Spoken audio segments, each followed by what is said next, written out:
You're listening to an Airwave Media Podcast. This is the Useless Information Podcast. I am Steve Silverman. Useless information. So New Year's Eve, my wife and I watched the movie The Best Years of Our Lives. And honestly, I thought about this movie for days afterward. And since I do a history podcast, I thought it'd be interesting to discuss this old movie as part of the podcast. And since we're both teachers, at least she's still a teacher and I'm a retired teacher, I figured since we have the website Rotten Tomatoes, we should call this Bad Apples. Anyway, welcome to the show, my wife, Mary Jane. Hi. And Mary Jane, had you ever heard of this movie before? No, I'd never heard of it before. Yeah, me either. And considering it was so successful at the time, and it's such a classic movie, to have never seen it or never heard of it's pretty amazing. So let me do a little background on the movie. It was made in 1946. That's the same year as It's a Wonderful Life. That makes it 75 years old right now. It was released 1 year after World War II ended, and it was the highest grossing film in all of the 1940s. In fact, up until this time, no movie had done more business except for Gone with the Wind. In fact, it's still the sixth most attended movie of all time in the UK. In 1989, it was one of the first 25 movies chosen by the Library of Congress for the U.S. National Film Registry. And I should mention this movie was totally free online. If you go to archive.org, you can watch it for free. The movie won 7 Academy Awards, including Best Picture, Best Director. Frederick March won Best Actor. Harold Russell, he won Best Supporting Actor. And as you know, in every podcast, I ask a question of the day. So here's the question. In fact, by winning the Best Supporting Actor, Harold Russell became the only person in Academy history to have what honor? Do you know what honor that was? I don't. Well, you'll hang around to the end of this podcast, the end of the story, and you'll find out. Now, I should point out this is not an action movie. Do you agree with that? I absolutely agree that it is not an action movie. Yeah, I mean, it's a melodrama. Yeah, you'd think a war movie would be an action movie, but it's not. And probably the most noticeable thing about this movie, it's very long. It runs almost 3 hours, 2 hours and 50 minutes. Now, did you feel that it was a long movie or it just seemed okay? Well, I sensed that it was long, but I certainly didn't think it was approaching 3 hours. Yeah, when it ended, I thought it was about 2 hours, just starting to get to that point where you get a little fidgety in your seat. But I had no idea it was approaching the 3 hour mark. It just never dragged for a single moment that we watched it. Now, the movie took place in Boone City, which is a fictitious town in the Corn Belt, and it's the story of 3 men who come back from World War II, and they had never met before their plane ride back aboard an Army airplane. And it's all about their attempts to pick up their lives afterwards. All 3 of them arrive home to warm greetings by their families, but they soon realize that life has gone on without them. And not only have they changed, but so have their families and the world around them. The movie does a great job of showing the difficulties that face soldiers returning back home after World War II. You know, the lack of jobs, lack of housing, and just the overall problem of readjusting into ordinary life. Now, there may have been other movies prior to this that dealt with it, but I think this may be the first mainstream movie to examine the effects of PTSD. I mean, are you aware of any movie prior to this that dealt with that? No, not so close to World War II. Yeah, I mean, this movie they started making this movie within months of the war ending. So we'll talk about that as we go through this. So I thought what we'd do is talk about each of the 3 stories, starting with the oldest man first. So Frederick March plays Sergeant Al Stevenson. He's in his 40s and he's a banker. What did you think about his role? Did it seem believable to you? Yeah, I thought he did a great job. Yeah, and he won the Academy Award for it. So I think others agreed. That would make sense. Yeah. Now, I would say the only part I didn't like about his role was when he played being drunk a couple of times. Particularly is a scene where he's in a bar and he's really, really drunk and he's dancing with everyone. And then there's a car ride home and he's a little bit over the top, I thought. But overall, I really did like the scenes and how it played out with him. Now, Myrna Loy plays his wife. Now, she was a big-time actress at this time, but she just basically has a sub-part in this movie. What did you think about her? I thought she did a great job. She kind of represents the mature spouse who understands her partner, and she doesn't push too hard when he clearly is over drinking a lot. I mean, yeah, I thought she did a great job. Yeah, I mean, the one scene where he's drunk and she's counting, she's taking her knife and carving how many drinks, he had into the table. That was, I don't know, that would seem very realistic to me. You could just see the look on her face. Honestly, I thought she was the second best actor in this movie. Every scene that she was in, she just handled really well. And she wasn't acting over the top or anything. I just thought she was very realistic in what she was doing. I thought she did a great job. I wouldn't put her as the second best, but that's just my opinion. Yeah. So that's why we're talking about the movie. Now, their family is clearly well off. They have an elegant apartment, nice clothes, and everyone seems happy, at least at first. Now, you want to just talk a little bit about why he starts to become unhappy and why he turns to drinking?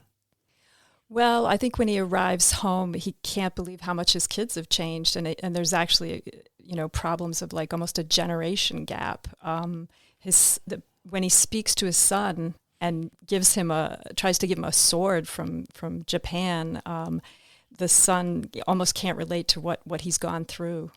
Yeah. Honestly, I thought the son was the worst actor in the movie. He was so stiff, and they wrote him out. I mean, he was only in the beginning couple of scenes, and then he just disappears from the movie.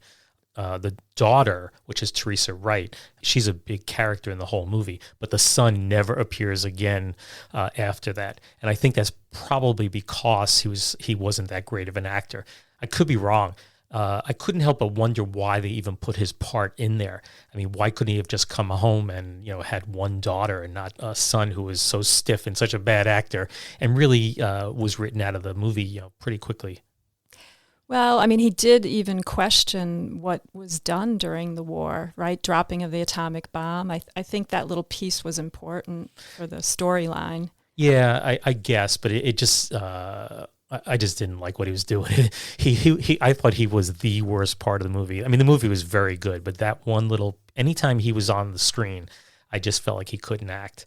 So anyway, that's my opinion. So Teresa Wright played his daughter. And had you ever seen Teresa Wright before? I don't think so. No. Yeah, I've seen her in a few movies. The first time I think I ever saw her was in a Alfred Hitchcock movie called Shadow of a Doubt. Probably saw that about 35 years ago or so. It's just, going through a phase where I was watching all the old Alfred Hitchcock movies, and I actually really like that movie. It's a very good Hitchcock movie. It's not one of his most famous ones like Psycho or Rear Window or Vertigo, but it's a really, really good movie that he did. And that's the first time I ever saw her. Now, she plays a key part in this movie. Not only is she Al Stevenson's daughter, but she becomes a love interest of the next character we're going to talk about. Because that's Captain Fred Derry, who's played by Dana Andrews.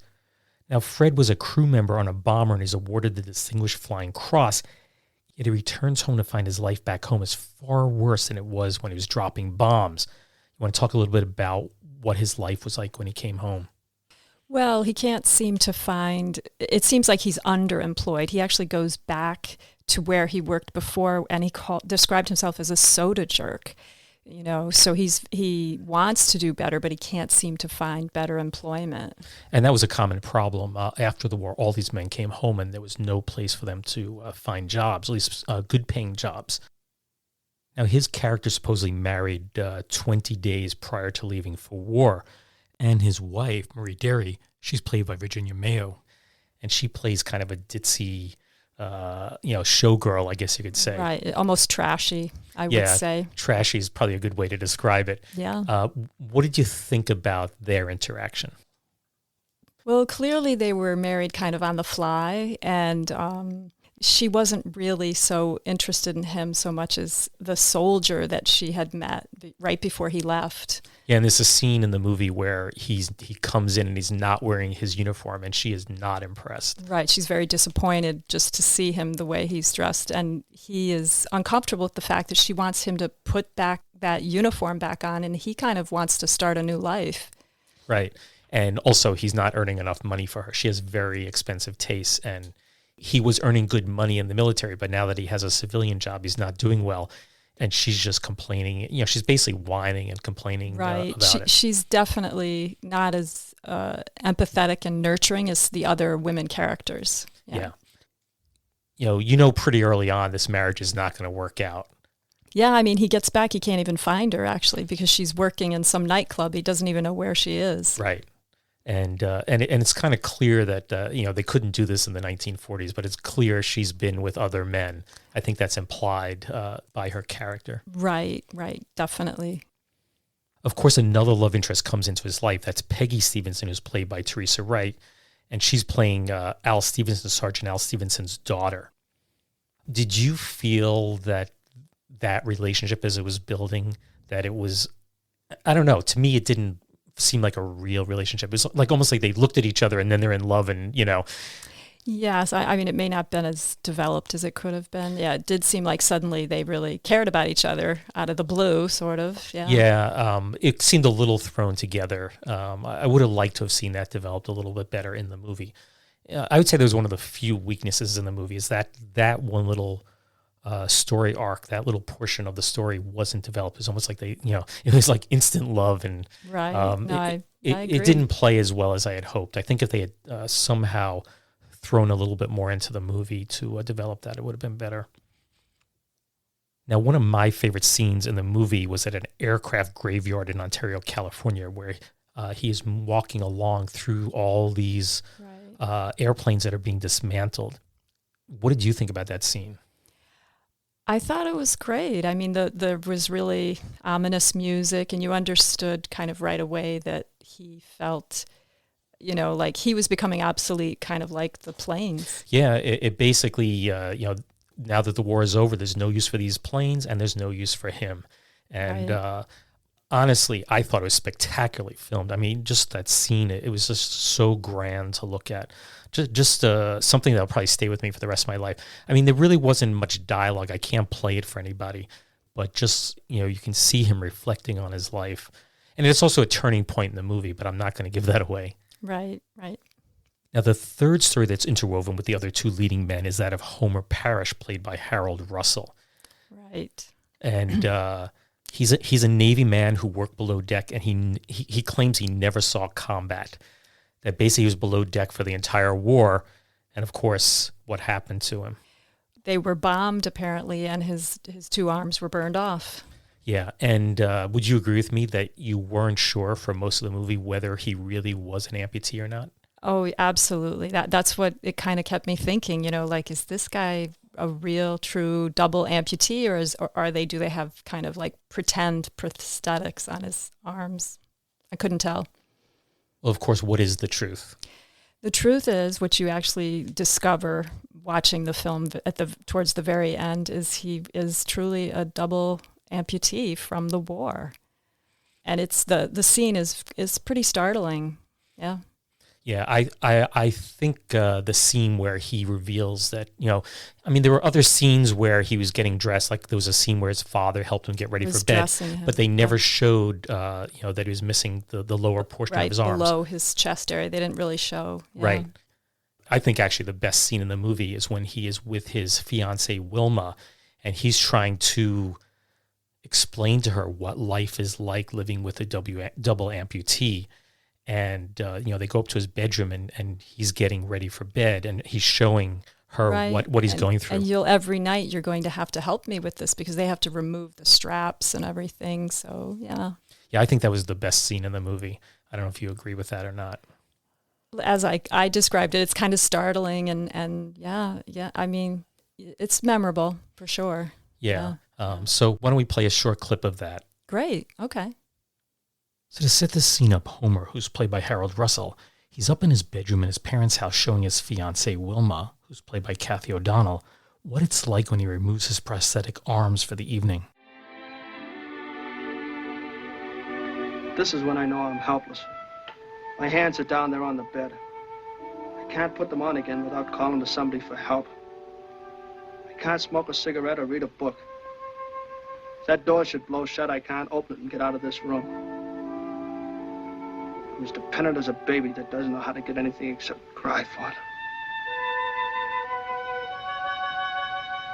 Well, now you know, Wilma. Now you have an idea of what it is.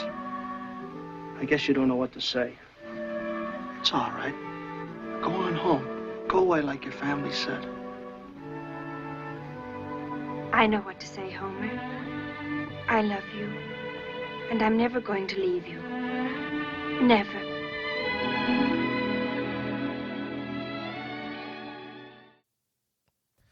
Let's talk a little bit about Harold Russell quickly.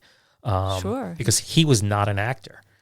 From what I read, the part was originally written to be about a man suffering from shell shock, but it was rewritten after director William Wyler saw him in a military educational film that was called Diary of a Sergeant. And by the way, that's for free also on archive.org. And I think it's also on YouTube. It's worth watching. Yeah. Also.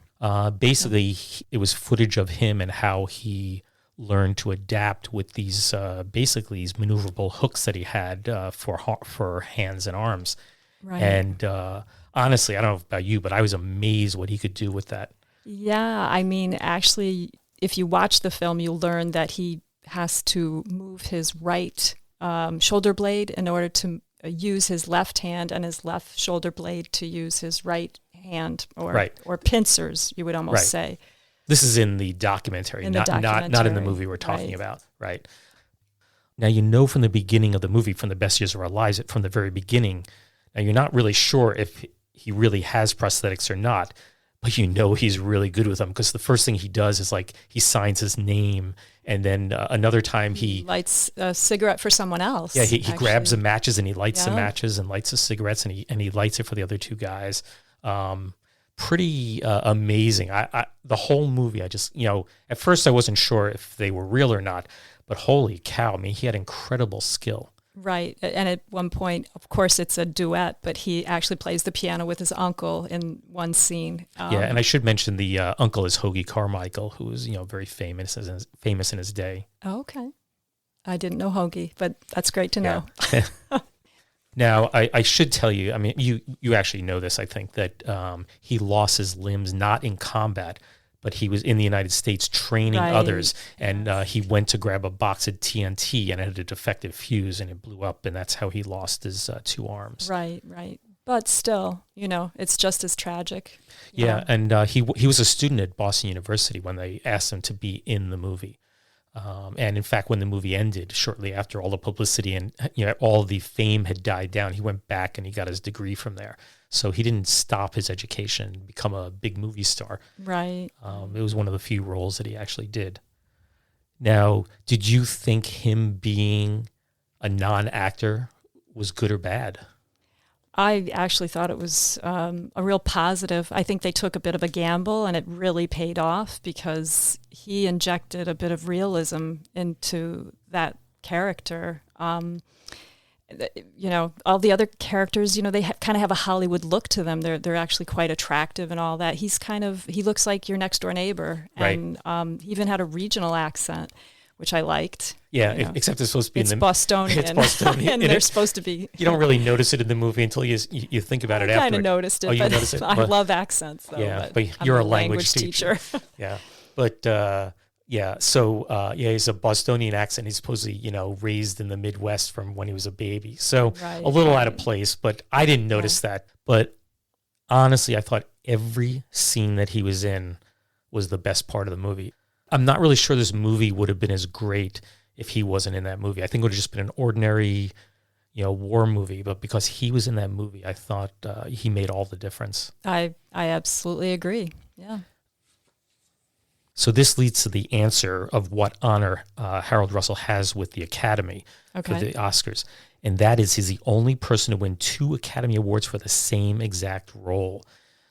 So basically, they didn't think he'd win Best Supporting Actor, but they wanted to honor him somehow. So they gave him an honorary Oscar for, quote, for bringing hope and courage to the fellow veterans through his appearance in The Best Years of Our Lives. So that was his first Academy Award that night. Right. And then, of course, later in the evening, he won Best Supporting Actor. So he's the only person in history to get 2 Oscars for the same exact role. Now, do you think he deserved it? Yeah, I did. I thought he did a great job. As I said, they took a risk in a way, but it really paid off. I think it was well-deserved. It has nothing to do with me even being an amputee. He just made the movie. He made it more realistic. Without him in the movie would just been an ordinary movie. He is what made this movie exceptional. Yeah, I mean, the other 2, one is, possibly going to have issues with alcoholism, and the other is, dealing with depression possibly, but his problem is it's pretty front and center, and you do grow to care about the character. So which of these three stories did you like best? Of course, we have the older gentleman played by Frederick March, who, is a banker, and he has this, he lives in a very nice apartment and everything seems to be going well, although he is on the verge of becoming an alcoholic. And then we have the second part, Captain Fred Derry, played by Dana Andrews, and he can't seem to find his place in the world. But he comes back, he can't get a good job, his marriage has fallen apart. And then, of course, we have Harold Russell as Homer Parrish. His biggest problem, I think, is, trying, not just having people accept him and not treat him differently, but he can't understand why people would want to treat him in the same way, particularly his fiancée. Why would she want to marry him now that he's a double amputee? So of those three characters running through the movie, which one did you like the best? Well, I think I've already kind of indicated that, but again, it's going to be the one with Homer Parrish and his sweetheart, or just his circumstance. The sweetheart doesn't have a very big part herself, but just him accepting what he has and not feeling self-conscious. Yeah. He definitely is the best part of the movie. I've said this several times already. Without him, I don't think the movie would have played as well. Now, would you say this is a political movie? I would literally call it an ode to the American GI. Yeah. So. There's very little in the way of politics in there. You already mentioned about the son, talking a little bit about bombing and nuclear power and so on. So there is one scene where Homer goes into the pharmacy and he sees Captain Fred Derry. He's the one who's playing the soda jerk. Right. And a man walks in, and that's probably the most political portion of the movie.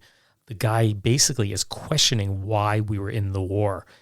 And I have to be honest, I was kind of shocked by this. Now, they never really tell you why he disagrees with, the United States being part of the war. He just keeps saying, kind of read the facts, look at the facts. But It is the most political part of the movie, but it's not a political movie. So I thought what I'd do is play a clip of that.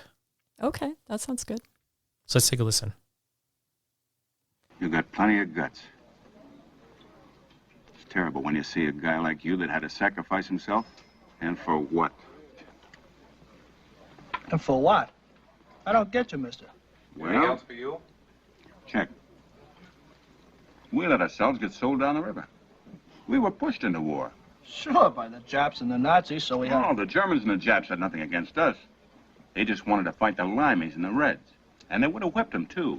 We didn't get deceived into it by a bunch of radicals in Washington. What are you talking about? We fought the wrong people, that's all. Just read the facts, my friend. Find out for yourself why you had to lose your hands. And then go out and do something about it. So what did the title The Best Years of Our Lives mean to you?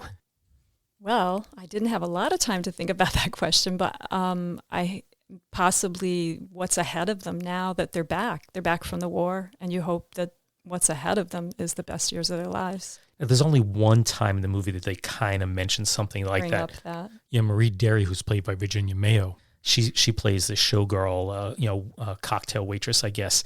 And she says something to the effect like, I gave up the best years of my life. So let's take a quick listen to that. All right, yep. So here's a short clip with Fred Derry, who's played by Dana Andrews. He comes home to find his wife Marie, who's played by Virginia Mayo, alone in their apartment with another man. She claims he's just a friend.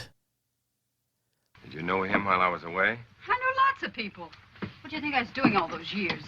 I don't know, babe, but I can guess. Go ahead, guess your head off. I could do some guessing myself.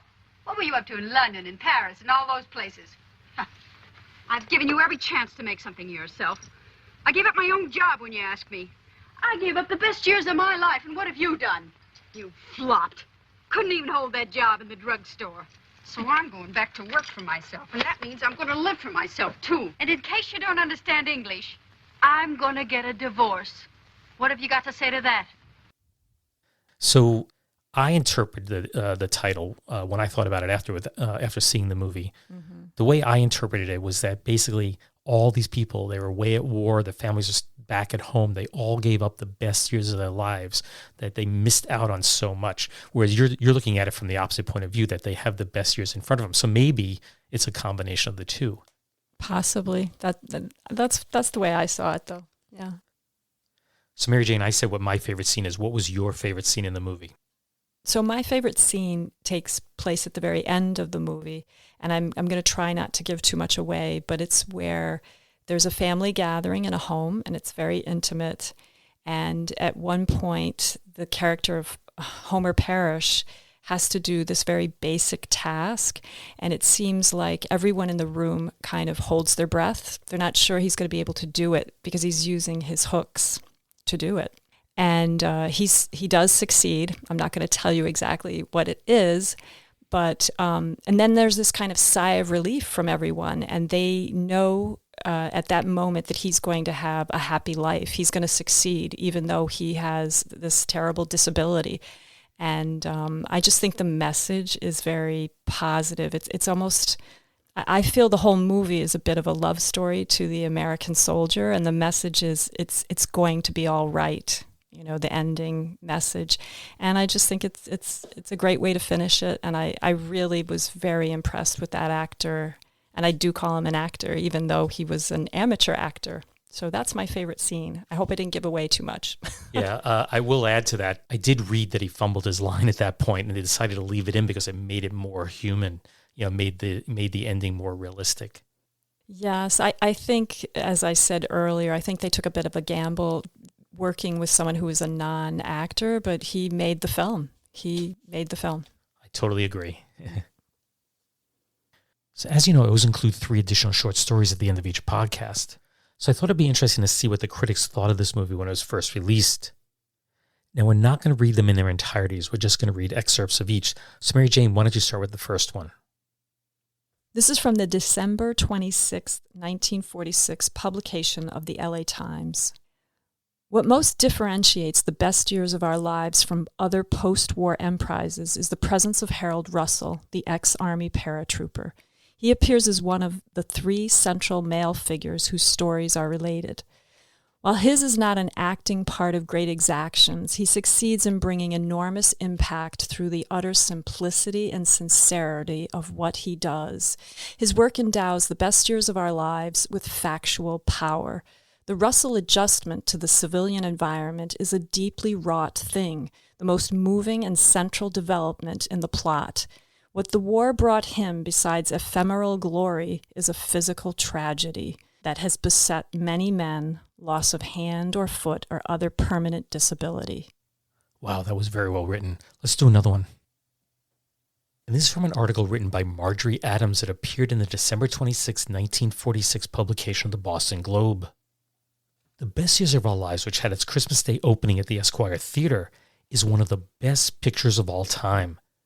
There are few films which have such unqualified appeal to men and women of every walk of life, to the connoisseur of the cinema and to the everyday picturegoer who is looking for entertainment and doesn't particularly care how superior is the technique as long as there's an engrossing story. The article continues. The picture runs 3 hours and they are good hours. There are few films that can stand up against such a test, but The Best Years of Our Lives is so heartwarming that everyone who's already seen it in the preview room has already made arrangements to see it again at the Esquire Theater. The article concludes, The Best Years of Our Lives is an eloquent tribute to returned veterans, a magnificent, brilliant contribution to motion pictures as an art, and a Christmas present handsomely wrapped in silver paper with crimson ribbon and gold stars for audiences who don't get excited about art, but who do love a fine film. Mary Jane, why don't you read the last one? This is from the November 22nd, 1946 publication of the Brooklyn Daily Eagle. It is not only the most significant film story yet told about veterans of World War II seeking their places in the post-war world, it is also one of the few brilliant films of the year, combining a fresh and utterly human drama with beautiful acting, heartwarming writing, gentle, unpretentious directing, and the fine technical touches, photographic, scenic, and sound, that nearly always are to be found in a Goldwyn production. Okay, so we're titling this bad apples. So on a scale of 1 to 10 bad apples, how would you rate it? You know, before you and I talked, I definitely thought it was an 8. I think it'd be nice to see some more films because we're just starting this. Maybe I would actually up it a little, but right now I'm putting it at an 8. Okay, that's where I put it, as an 8. I think the movie's excellent. I really, really like this movie, but you have to put yourself in a 1940s frame of mind because it is a black and white movie. Right. Some of the acting is typical 1940s, not like acting is today. So, you know, if you take that little bit out, it's a great movie. So would you recommend this movie to others? I would recommend it to someone who really likes history and is willing to watch a black and white film. I thought it was, you know, very interesting. Yeah, I would definitely recommend it also. I would just say anyone who wants an action movie, this is not for you. And, you know, I do know, having been a teacher for 30 years, there are some people, particularly, you know, students who will not watch black and white movies. They just, as soon as they see black and white, they just turn it off. So that could be a problem also. But I do recommend the movie. I think people should, if you have even the slightest interest, you should just go to archive.org and pull up The Best Years of Our Lives. I think you're really going to like it. One thing that really I was thinking throughout the movie, and it's kind of spooky, is that not a single person that you're looking at on the screen there is alive anymore. Yeah, we talked about that. Yeah, I mean, Teresa Wright, who I always remember as a young woman, I mean, she was probably in her, you know, mid to late 20s when this movie was made. I mean, every movie I've seen her in, she's been a young woman, and she's not alive anymore. I mean, probably the only people who could be alive are the little kids in the movie, but they just had very, very minor roles in the movie. So every single actor is no longer alive, and that's kind of sad to think about. It's kind of spooky. Yeah. Yeah. So I'd like to thank my wife, Mary Jane, for being part of the show. You are very welcome, Steve. Yeah. Occasionally you'll hear her doing some French pronunciations or some Spanish for me in the podcast throughout the years. But overall, this is the biggest role she's played, other than being forced to listen to every episode before I post it. Right. So let me know what you think about this segment. Should we keep doing these movie reviews? And if you saw the movie, what did you think about the movie? Did you like it? Did you dislike it? Just let me know. I'd be curious to know what other people think. You can post your comments on Facebook. You can go to my website, which is uselessinformation.org, and there's a link there to contact me. Or you can email me directly at steve@uselessinformation.org. That's steve@uselessinformation.org. Again, the movie is The Best Years of Our Lives, and it's available for free on archive.org. There's lots of great movies there, TV shows, old-time radio, and so on. It's a great source. Yeah. Yep, absolutely. You do have to be careful on archive.org because they have no filters, a lot of adult material, so you don't want your child roaming around there. But anyway, you can also stream it through Amazon and Redbox. I'm not really sure if Netflix had it, but Amazon and Redbox both charge $2.99 to watch the movie. You can also check your local library. I checked our local library, and they can pull in DVDs from libraries in the region, and they have 3 copies available within basically a 20-minute drive of our home. So I suspect that your library will have it in stock also. Anyway, thanks for listening, and thanks again to my wife for participating. And you are welcome, Steve. Yes, and take care, everyone. Okay, bye-bye.